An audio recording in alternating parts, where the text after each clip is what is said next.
I'm not worried about law. I'm not worried about the Old Testament. Some people say, I'm just concerned with what Jesus says. Listen, good theology teaches, like in John chapter 1, verse 1, in the beginning was the Word was with God, and the Word was God. In other words, Jesus and law, even Old Testament law, one and the same. To love God's law is to love Jesus. To love Jesus, it's so true, is to love God's law. I want to talk about three different things, and the law is not bad. The law is great. Three things about God's law. Number one, God's law protects our hearts. We could say it safeguards our hearts. Number two, God's law provides much needed boundaries. This kind of ties into number three, the law ensures our freedom. When does a train operate most freely? When it's on the tracks. So it is with us. Well, let's start unpacking these three about the Lord or the law safeguarding our hearts. Number one, the psalmist says in Psalm 119, verse 11, he says, Thy word have I hid in my heart that I may not sin against thee. Parents, grandparents, it's so important to teach your children Bible verses. And so that verse is saying that when we instill that law in the hearts of our children and grandchildren, it actually manifests itself over time. Thy word have I hid in my heart that I may not sin against thee. Think about this. It's almost like a fence. When I was in high school, grew up in Tuscaloosa, Alabama, went to Central High School, and we had a fence, and at the top we had the barbed wire, and you know the little Y thing that goes this way and razor wire. And you sit there and think, okay, I guess that's to protect us maybe from people on the outside. And eventually I thought, you know what? It's not only to keep other people out, what is it? It's to keep us in. In the same way, God's law not only protects us from things on the outside, but it protects us from ourselves.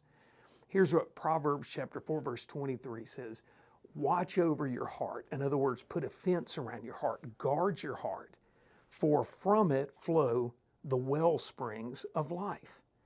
It's important for us to have God's law for that protection. Donald Gray Barnhouse was a pastor, and he had students get up during preaching class. And one student was going over the armor of God. If you've read before, it's the breastplate of righteousness. It's the sword of the Spirit. It's the belt of truth and helmet of salvation. And so he literally dressed up in all the spiritual armor, and he came out and he says, where is the enemy? In other words, I'm going to get the enemy out there. Where is the enemy? And Donald Gray Barnhouse yelled out from the back, he's inside the armor. And it's true. We've got an enemy on the outside. We've got an enemy within. God's law helps protect both. So God's law should be something that we adore, that we love. It safeguards our hearts. Number two, the law provides boundaries. Okay? Some people say, the Bible isn't about do's and don'ts. Have you read the Bible? The Bible's absolutely about do's and don'ts. It's not just about do's and don'ts, but you can't hardly read a chapter of Scripture without here's something that you do, here's something that you don't do. Why do we have laws in society? Laws are a great thing.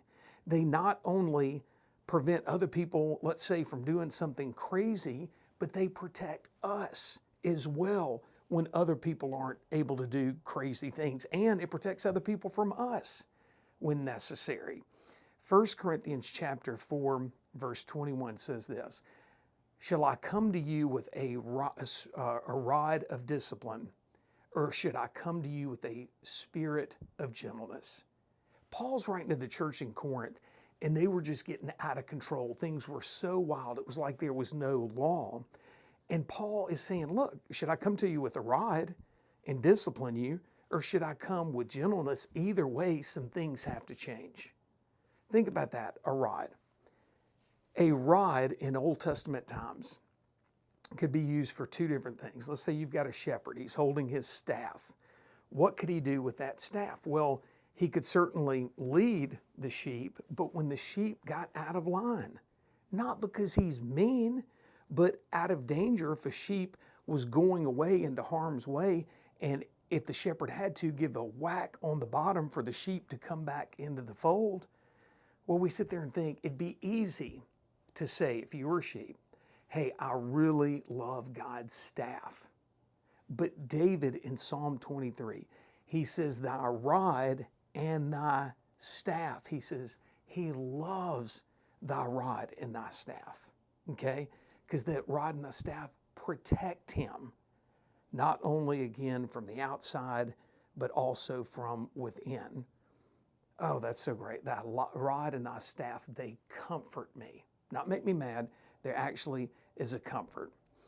Also, college kids, one time, I was asking a bunch of college kids, I said, what helps you connect with the pulpit? And it was really interesting. Number one, they said analogies and stories. I thought that makes sense. Jesus himself told analogies, stories, parables. The second thing kind of surprised me. They said, we want to be convicted. I thought, wow, isn't that something? Instead of everything being gray and no lines, college students are saying, we don't like the whole vague thing. We may agree or disagree, but we like to know what the truth is. And so many kids said that they wanted to be convicted. Think about this, my favorite analogy to share with borders and boundaries. A lot of times college students will take classes and they will do some research about observations with kids on a playground. So they have a playground set up, teachers in the middle, got a fence around it, kids play, and these college students are making observations. The next day, everything's the exact same except they removed the fence. What do you think happened with the kids? Most people say, well, they must have gone crazy and they ran out and the teacher has to run and get them. Actually, the exact opposite. The kids were more, they were a little more unsure of themselves. They were more insecure. Instead of going to the outer edges of the playground, they actually hovered more around the teacher. We like boundaries. Boundaries are a good thing, not a bad thing. Lastly, the law ensures our freedom. Galatians chapter 5, verse 1, you can look it up later. Actually, Paul tells us, for freedom, it was for freedom that Christ set us free. For freedom. And Jesus even said, you know the truth, and the truth has set you free. Where do we get truth? We get truth from God's law. I was doing a college class, actually a little college talk one time. And okay, I stole this from somebody else, but it was pretty cool. I had a goldfish bowl with one goldfish in it the whole time that I was talking about God's law. And eventually I said, you know, that little goldfish is kind of confined by the bowl, and why don't we let it free? And so I took the goldfish out. Don't worry, I only did it for a few seconds. But I took the little goldfish out and put it on the table, and it was kind of, you know, splashing around. Everybody's saying, put it back in the bowl. I'm saying, but I let it free. Of course, I did it quickly, put the goldfish back in the bowl. I think the students got the point, okay? A goldfish cannot be free except in water. And when it's in water, it can swim freely. Just as a fish, my friends, was made for water, so we are made for God. That's why the psalmist could not say God's law is okay, or I can tolerate God's law. That's why he said, oh, how I love thy law. I hope after today, with safeguards, boundaries, and ensuring our freedom, that you too can say, oh, how I love God's law. Jesus said, for those who have ears to hear, let them hear.